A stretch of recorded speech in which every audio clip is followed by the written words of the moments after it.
ಹಳ್ಳಿಯೊಂದು ಚಿಕ್ಕ ಮನೆ. ಮನೆ ದೊಡ್ಡದಾಗಿರಲಿಲ್ಲ, ಆದರೆ ಅಲ್ಲಿ ಇದ್ದ ಪ್ರೀತಿ ಬಹಳ ದೊಡ್ಡದು. ಅಲ್ಲಿ ಅಪ್ಪ ಮಗಳು ಇಬ್ಬರು ಮಾತ್ರ. ಅಪ್ಪನ ಜೀವನವೆಂದರೆ ಹೊಲ, ಮಣ್ಣು, ಬೆವರು. ಮಗಳ ಜೀವನವೆಂದರೆ ಶಾಲೆ, ಪುಸ್ತಕ, ಕನಸು. ಬೆಳಿಗ್ಗೆ ಬೆಳಗಾಗುತ್ತಿದ್ದಂತೆ ಅಪ್ಪ ತನ್ನ ಹಾಳಾದ ಚೀಲ ತೆಗೆದುಕೊಂಡು ಹೊಲಕ್ಕೆ ಹೊರಡುತ್ತಾನೆ. ಮಗಳು ಕಿಟಕಿಯಿಂದ ನೋಡುತ್ತಾಳೆ, ಅಪ್ಪ ಎಷ್ಟು ಕಷ್ಟಪಟ್ಟಾನೋ ಅಂತ ಮನಸ್ಸಲ್ಲಿ ಯೋಚಿಸುತ್ತಾಳೆ. ಮಧ್ಯಾಹ್ನ ಅಪ್ಪ ಹೊಲದಿಂದ ಮನೆಗೆ ಬರುತ್ತಾನೆ.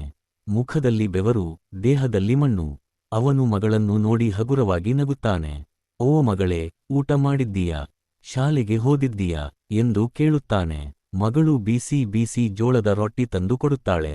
ಅಪ್ಪ, ನೀನು ತಿನ್ನು, ನಾನು ಈಗ ತಿಂದೆ ಅಂತ ಹೇಳಿ ಅವನು ಸಂತೋಷದಿಂದ ತಿನ್ನುವುದನ್ನು ನೋಡುತ್ತಾಳೆ. ಅಪ್ಪ ತಿನ್ನುತ್ತಾ ಹೇಳುತ್ತಾನೆ, ಮಗಳೇ, ನಾನು ಎಷ್ಟು ದುಡಿದರೂ ನನ್ನ ಬದುಕು ಬದಲಾಗುವುದಿಲ್ಲ. ಆದರೆ ನೀನು ಓದಿದರೆ, ಕಲಿತರೆ, ನಿನ್ನ ಬದುಕು ಬದಲಾಗುತ್ತದೆ. ನಿನ್ನ ಬದುಕು ಬದಲಾದರೆ ನನ್ನ ಕನಸು ಬದಲಾಗುತ್ತದೆ. ಅದು ಕೇಳಿ ಮಗಳ ಕಣ್ಣು ತುಂಬುತ್ತದೆ. ಅವಳು ತನ್ನ ಅಪ್ಪನ ಕೈ ಹಿಡಿದು ಹೇಳುತ್ತಾಳೆ, ಅಪ್ಪ, ನಾನು ನಿನ್ನ ಕನಸನ್ನೇ ನನ್ನ ಕನಸು ಮಾಡ್ತೀನಿ. ನೀನು ಹೆಮ್ಮೆ ಪಡುವಂತೆ ಓದುತ್ತೇನೆ. ದಿನಗಳು ಕಳೆಯುತ್ತವೆ. ಮಗಳು ಹತ್ತಿರದ ಊರಿನ ಕಾಲೇಜಿಗೆ ಹೋಗುತ್ತಾಳೆ.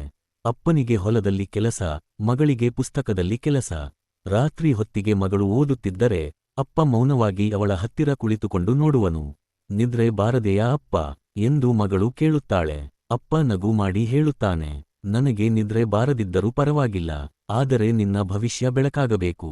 ನಾನು ಕಣ್ಣು ಮುಚ್ಚುವ ಮುಂಚೆ ನಿನ್ನನ್ನು ದೊಡ್ಡವಳಾಗಿರುವಂತೆ ನೋಡ್ಬೇಕು.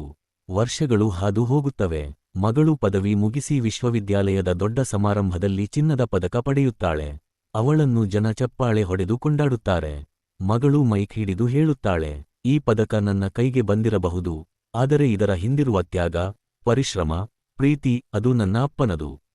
ಅವರು ಬಡತನ, ಹಸಿವು, ನೋವು ಯಾವುದನ್ನೂ ಲೆಕ್ಕಿಸದೆ ನನ್ನ ಕನಸು ಬೆಳೆದರು. ಈ ಗೆಲುವು ನನ್ನದೇ ಅಲ್ಲ, ನನ್ನ ಅಪ್ಪನದ್ದು. ಅಪ್ಪ, ನೀನು ನನ್ನ ನಿಜವಾದ ಹೀರೋ. ವೇದಿಕೆಯ ಕೆಳಗಡೆ ಕುಳಿತಿದ್ದ ಅಪ್ಪ ಆ ಮಾತುಗಳನ್ನು ಕೇಳಿ ಕಣ್ಣೀರನ್ನು ತಡೆದುಕೊಳ್ಳಲಾರ. ಜನರ ಚಪ್ಪಾಳೆ, ಬೆಳಕು, ಸಂಭ್ರಮ ಇವೆಲ್ಲಕ್ಕಿಂತಲೂ ಅವನಿಗೆ ಮಗಳ ಮಾತೆ ದೊಡ್ಡ ಗೆಲುವು. ಅವನು ತಾನೇನು ಹೇಳಿಕೊಳ್ಳುತ್ತಾನೆ, ಮಗಳೇ, ನಾನು ಬಡವನಿರಬಹುದು, ಕಷ್ಟಪಡುವವನಿರಬಹುದು, ಆದರೆ ಇವತ್ತು ನಾನು ದೊಡ್ಡವನಾದೆ. ನೀನು ನನ್ನ ಗೆಲುವು, ನೀನು ನನ್ನ ಹೆಮ್ಮೆ.